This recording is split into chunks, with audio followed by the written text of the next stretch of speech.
Hello and welcome to F1 Now. In this video, we're going to be giving you the grid prediction to the highly anticipated Monaco Grand Prix. Okay, ladies and gentlemen, so I'm going to need you guys to forget everything about the previous tracks you've been to because the next one does not compare. The Monaco Street Track is a high stakes game which rewards the bravest drivers. Yes, the gambles this weekend will not only be reserved for the surrounding casinos, but also in the track as well. Because this one is tight, slow, with sharp corners, resulting in one of the shortest lap times in the calendar. Ladies and gentlemen, this one is all about skill and accuracy. And if you've driven it in the games, you'd know performance takes a back seat and rhythm or being in the groove is on the steering wheel here. Okay, so being that this one is not about performance but more so the driver's bravery as well as how good the car is on slow corners, we might see a massive change to what we are used to seeing in previous qualies. We may very well get ourselves a surprise new race winner here. Yes, as hard as the quali and the race may be, it's probably the only track which gives all the drivers about equal chance for pole. So with that being said, pole looks to have Max Verstappen's name on it.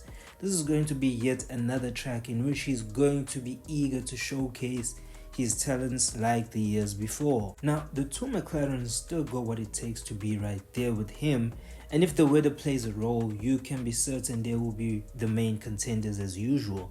On this one, we will probably see Mercedes back on form, looking to challenge for the podium positions ahead.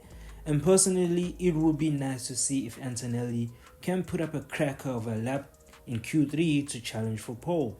Now, surprisingly, I have a feeling that on this one, we might see Alpine take a huge jump and find themselves within touching distance of podium positions. Now, immediately after the Alpines will be my two main dark horses for this race. First is Williams. Now, Williams is going to be an interesting one because in the recent past, they have been so good in high-speed flowing tracks. And being that Monaco is the opposite, it's going to be a gamble on whether they are still going to find that perfect form here. The second of the dark horses for this one is also going to be Ferrari. Ferrari was a surprise performer in Imola with a bad car in quali, but a rocket on race day. Now, this track has been one of their favorite stomping grounds, with Leclerc even winning it last year. But this year's SF25 might prove to be a challenge here because it's very bad in slow, windy sections. So a good result, let alone a win, might be out of reach.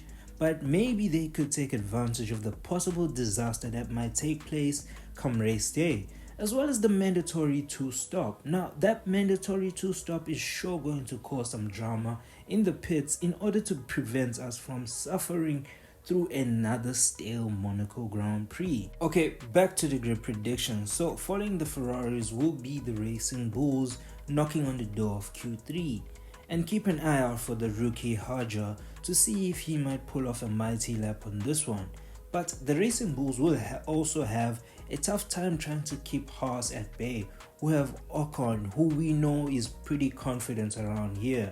Now, next on the grid will be Aston Martin.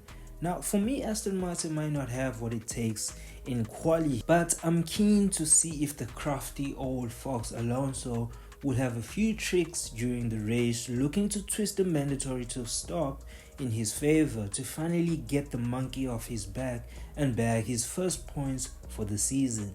And once again, at the back of the grid is where we will find the stake cars, unless the Hulk still has one of those sweet quali laps in his pocket. Now, that is it for the grid prediction to the upcoming Monaco Grand Prix. Now, do you guys and girls think the mandatory 2-stop will be effective enough to spice things up during the race? So with that, don't forget to like, comment, share and subscribe. Once again, thank you and bye for now.